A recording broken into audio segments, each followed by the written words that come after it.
baseline schedule versus revised schedule versus recovery schedule.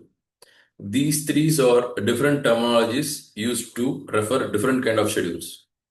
So we commonly misuse or confuse among these terminologies. So today let's see that how to use them and where to use them and what they actually mean. The first is a baseline schedule. So why you want scheduling in a project? So scheduling ensures timely project execution. It's a plan. It helps in resource management. It assists in delay analysis and claims, which is the most important part. And it provides a structured approach for project tracking and project performance. So here comes the baseline schedule, which is the first schedule, which is the original schedule being approved between the stakeholders like consultants, clients, and contractors after the award of the contract to measure the project progress. So they are created based on the contractual requirements. Contract itself have some requirements like project milestones, what has to complete it when, and for this activity you should not take more than these many days. There might be some durations in the contract itself. So based on that, this baseline will be developed by the contractor and it will be submitted to the consultant or the client for their approval. So this baseline schedule acts as the major reference for the project monitoring in most of the projects. So the key characteristics of the baseline schedule is that it is approved by all the stakeholders. It includes the scope, timelines, and deliverables.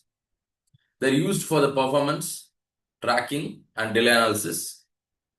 99, again, say percentage of the projects do a delay analysis method, which has a baseline. For example, if you take SCL Delay and Disruption Protocol 2017 edition 2, there are 6 delay analysis methodologies, out of which for 9 you need a baseline schedule. Only one analysis methods gives you a leverage to not to use an baseline schedule, and that is a retrospective method called collapses build. So better to have a baseline. Nowadays, most projects have a baseline. It's very rare the projects do not have baseline schedule. So it forms the basis for the extension of time claims in almost all the cases. When and why is the baseline schedule used? So when is at the project commencement, immediately after the award of the contract to measure the project progress. So why? It establishes project expectations. It helps measure project deviations. It acts as a contractual reference for the claims. And many people confuse the baseline schedule for the contract itself. The baseline schedule is approved by all the parties, but it's not part of the contract. So what is a revised schedule? Now we are coming to the next part.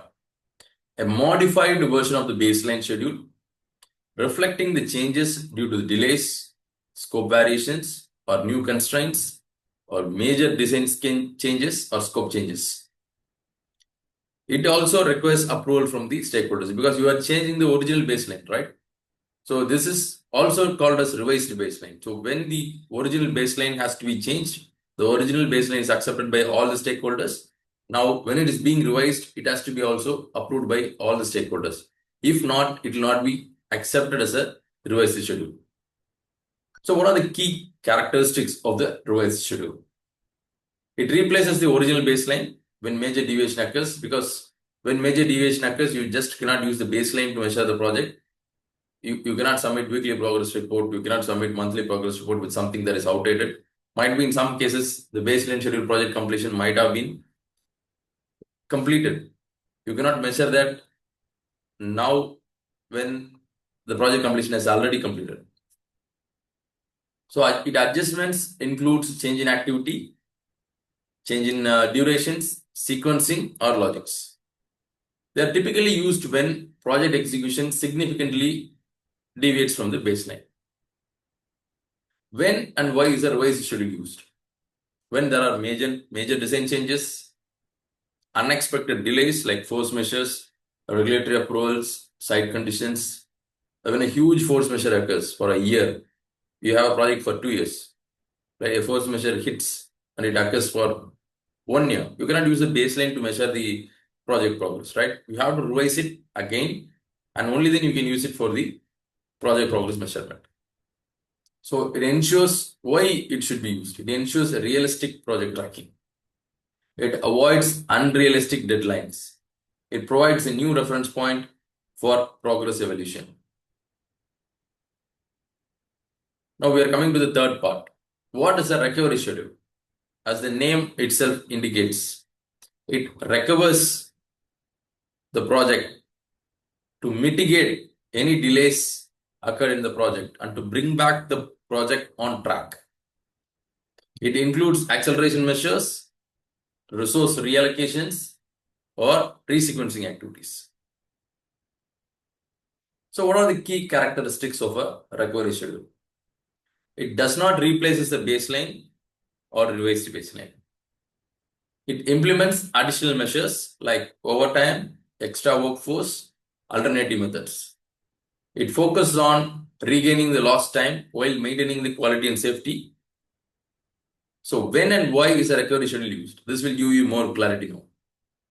For example, the project is behind the schedule. You say way behind the schedule, we will not able to be achieved if we are going in the same progress. Contractor is instructed to mitigate delays. This is not a directed acceleration. This is an instruction to mitigate their own delays to avoid liquidated damages. So why? It ensures project completion as close to original timeline as possible. So we are not going to close it on the original timeline, but however, we have to shrink the extension of time period and minimize the damages to both the parties. So this is a table for very easy understanding of what is a baseline schedule, recovery schedule, and revised schedule. The purpose is the baseline schedule is used for the initial reference. The revised schedule is used for after adjustment of major changes. Recovery schedule is just to catch up the delays, which has already occurred. So coming to the timeline, baseline schedule is always at the project start. Revised schedule is somewhere in the midway, that a few percentage of the project has been completed, it has been struck with a change or a delay. Recovery schedule is usually in the later period or after the occurrence of the delays. Approval required, baseline schedule for sure it is required. Revised schedule, yes, if not approved by the stakeholders, it can never become a revised schedule. Recovery schedule may or may not have approvals. So impact on the contract. Baseline is an official reference. Revised schedule is also an official reference. It can affect the contractual terms because it is being updated in a later part, an agreement between the parties, and these changes will supersede the changes in the contractual baseline. Recovery schedule is typically, it has no contractual impact. If not, it has damages. So the focus of the baseline schedule is on the planned execution. The revised schedule is for adjusted execution and monitoring. Recovery schedule is for acceleration strategies for contractors won't delay in most cases, or the delay is not attributable to which party. So let's take an example. So let's take a 500 megawatt power plant project. The baseline says it has to be completed in 36 months. Now you have an unexpected change or a force majeure stuck in the midway. And now you are revising the schedule to 42 months, 6 months additional. And then you are getting approval to complete in 42 months. Now this is the revised schedule. You can also see that whenever an UOT is submitted, a revised schedule will be submitted along with the UOT in terms of prospective delay analysis. And if the UOT is approved, then the revised schedule is also approved. So now coming to the recovery schedule. So a 42 months delay has been already occurred, but still The employer is asking the contractor to mitigate the delays, and you try to recover the schedule as much as possible. Now the project duration is reduced to 39 months, and the contractor submits a recovery schedule for 39 months to mitigating the delay of 6 months to 3 months. This is usually called recovery schedule. This is how it will be, but this is not a benchmark that it should always be like this. It differs on every project. So what are the best practices for managing this schedule? Always maintain a proper documentation. Use scheduling softwares like P6 or MS projects to have a smoother schedule updations. Keep stakeholders informed. Regularly update the schedules. Like usually the monthly progress report has to have an updated schedule, which usually doesn't happen.